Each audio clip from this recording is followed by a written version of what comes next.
Jenny, would you like to start? I'd love to, thank you. A long, long time ago, circa 1981, we found out that in our family's oven, there would be a bun. We named that bun Michael Charles. I'm not really sure why. We should have gone with Peebo. I'm not gonna lie. Growing up, I called him Spickly Chuck, then Charlie Beanhead for a bit. Because when you're the youngest, those are the kind of names you get. And now, at the bar, they call him Hollywood.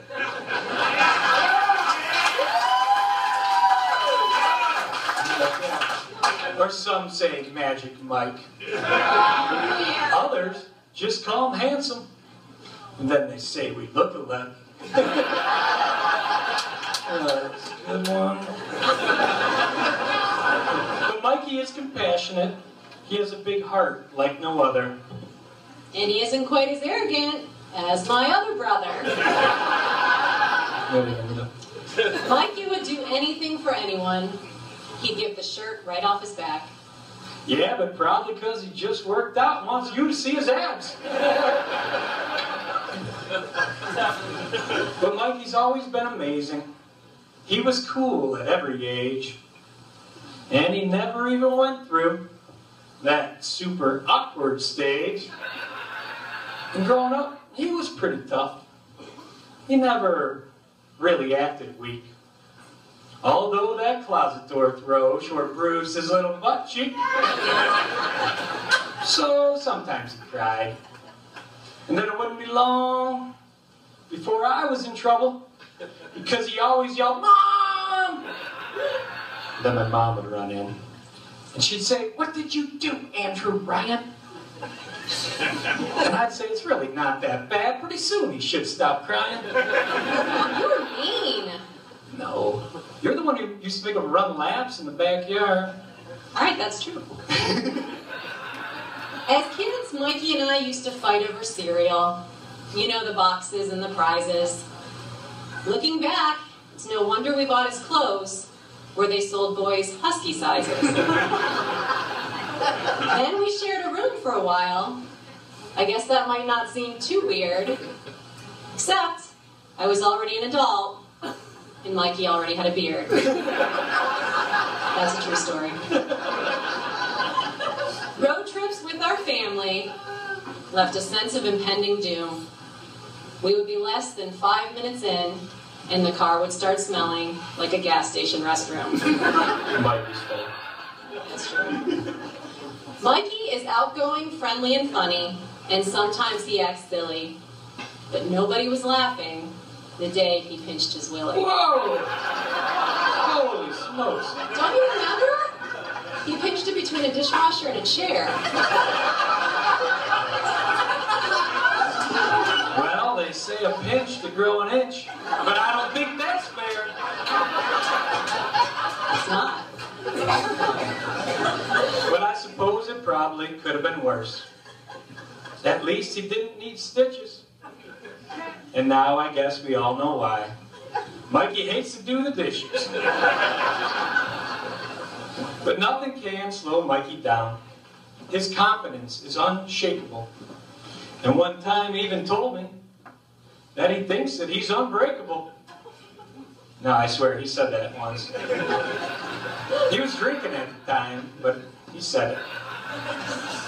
And he's never had a broken bone, barely ever an abrasion, no splints or major surgeries, just a bad hangover on occasion.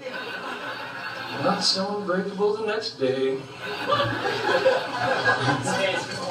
But Mikey still likes to party some, but there's no need to worry. Unless he's hanging out with Joey, Justin, Ray, or Curry. Of course, I am just kidding. They always behave. Plus, everybody knows by now, just blame everything on Dave.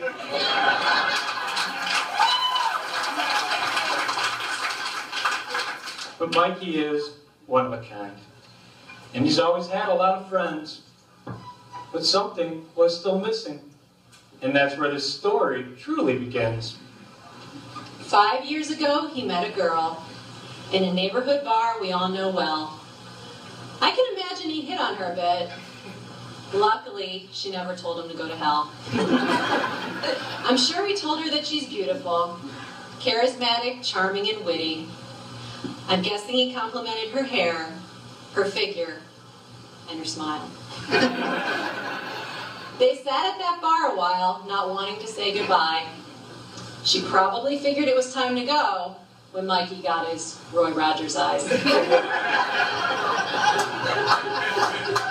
So that special girl I'm speaking of was, of course, the lovely Tiffany. Most of you knew that all along, but for those who started drinking at noon, that might have been an epiphany. And it was true love at first sight. At least that's what I would say. Although I still kind of feel bad for my buddy, L'Oreal. But Tiffany is definitely quite the catch. And for my brother, there's no one better. Well, unless he somehow could have married the notorious Conor McGregor.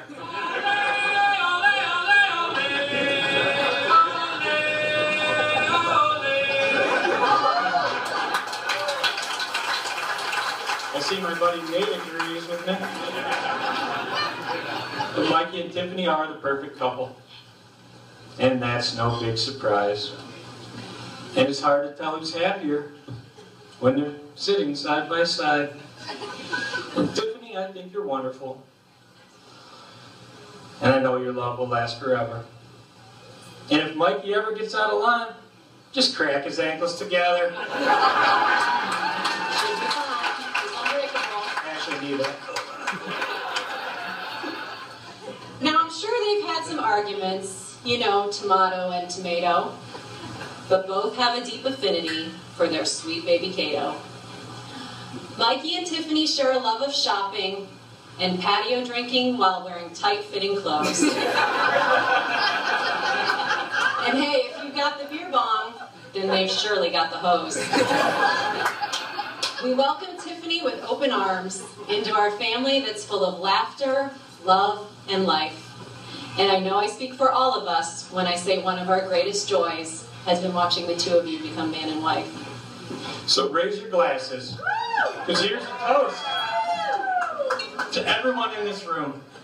Thank you for making this a special day, and to our wonderful bride and groom. May the happy couple be together forever, like Tiffany's grandparents, Joanne and John, through good times and bad, for richer and poorer, obla-dee, obla-da, life goes on.